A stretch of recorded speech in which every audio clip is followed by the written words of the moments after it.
नमस्कार एवरीवन। आज हम बात करते हैं वर्ल्ड हैप्पीनेस रिपोर्ट पर। तो सबसे पहले हम ये देखने का प्रयास करते हैं कि हैप्पीनेस हम कहते किसे हैं। वेल स्टूडेंट्स, व्हेन यू आप कब हैप्पी होते हैं?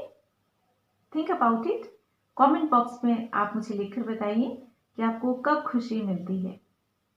ओके, और अगर आपका कोई सवाल हो हैप्पीनेस से रिलेटेड तो आप मुझसे वीडियो के नीचे कमेंट बॉक्स में पूछ भी सकते हैं।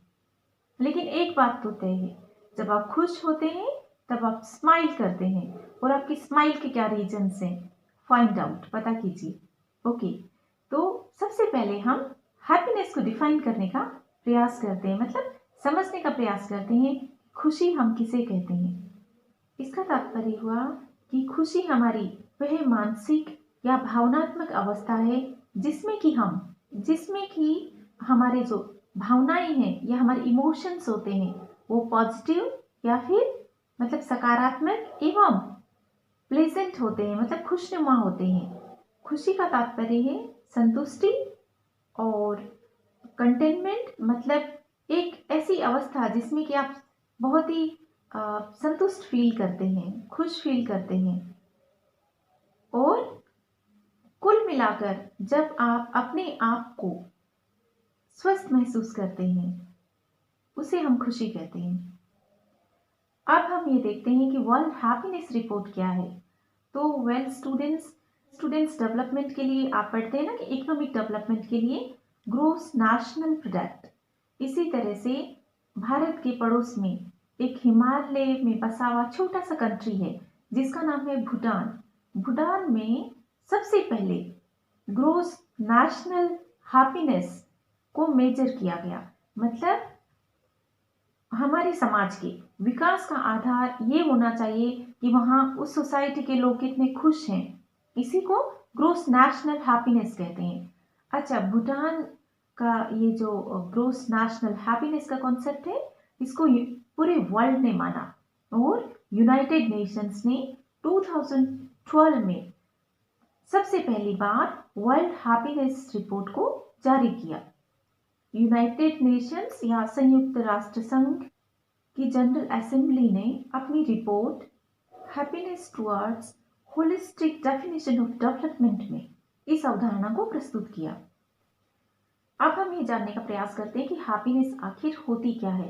तो देखिए, वर्ल्ड गैलेप पोल्स का नाम तो आपने सुना ही होगा।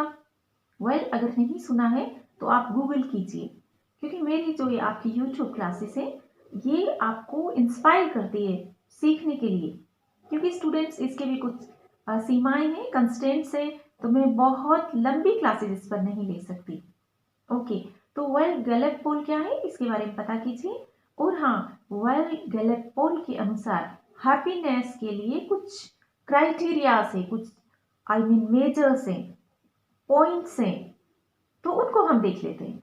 तो ये है, देखिए, mental health, importance of ethics, business and economic development, citizen engagement. इसका मतलब है कि नागरिकों की प्रशासन में कितनी सहभागिता है, मतलब डेमोक्रेटिक वैल्यूज या लोकतांत्रिक शासन प्रणाली की उपस्थिति। फिर है कम्युनिकेशन एंड टेक्नोलॉजी, अर्थात संचार के साधन या यातायात के संसाधन कितने हैं, या फिर तकनीक का प्रयोग, लोगों तक क्या तकनीक पहुंची है सब जगह, क्या गांव तक इंटरनेट है, या फिर यातायात के संसाधन है, नवीन टेक्नोलॉजी है महिलाओं के पास किचन में काम करने के लिए। मतलब ये उदाहरण है। गैलेप पोल में डाइवर्सिटी की बात की जाती है, मतलब विविधता जिसे मैं कहूँ, समाज में विविधता। जैसे भारतीय समाज बहुत ही डाइवर्स है, चाहे वह बात भाषा की हो या फिर रिलीजन की हो, परंपराओं की हो। तो क्या जो नागरिक हैं उनको अपनी परंपराओं, अपनी जीवन शैली को स्वतंत्रता के साथ जीने का अधिकार है? अगर है तो वो सोसाइटी या वो समाज हैप्पी सोसाइटी है। फिर है एजुकेशन, मतलब शिक्षा से जागरूकता आती है और व्यक्ति अपने डिसीजंस ले सकता है, या उसका एक्सप्लॉइटेशन नहीं हो सकता, शोषण नहीं हो सकता, क्योंकि उसमें जागरूकता है। तो शिक्षा से भी देखिए खुशी आती है। इसके अतिरिक्त परिवार, अगर बच्चे अच्छे पारिवारिक वातावरण में पल रहे हैं तो वह समाज एक हैप्पी सोसाइटी है। इसके अतिरिक्त फिर एक क्लीन इन्वायरमेंट पॉल्यूशन नहीं होना चाहिए क्योंकि इससे बहुत डिजीजेस होती है और बीमारियां या बीमारी या डिजीजेस होने से हम खुशी की कल्पना नहीं कर सकते। फिर गैलेप पोल में जो नेक्स्ट इंपॉर्टेंट बात बोली गई है वो है क्लीन एनर्जी, मतलब ऊर्जा के स्वच्छ साधन, पोल्यूशन नहीं होना चाहिए। फिर मानव की बेसिक आवश्यकताएं हैं फूड एंड शेल्टर, आवास और भोजन की समस्या का समाधान होना चाहिए, ट्रांसपोर्टेशन, एम्प्लॉयमेंट, वर्क आदि, हेल्थ, रिलीजन, इथिक्स जानते हैं ना आप, नैतिकता, एम्प्लॉयमेंट या रोजगार की उपलब्धता आदि। हम बात करते हैं वर्ल्ड हैप्पीनेस रिपोर्ट 2020 की। तो देखिए स्टूडेंट्स, वर्ल्ड हैप्पीनेस रिपोर्ट 2020 जिसको United Nations sustainable development solutions networks ने मार्च 2020 में इसको जारी किया।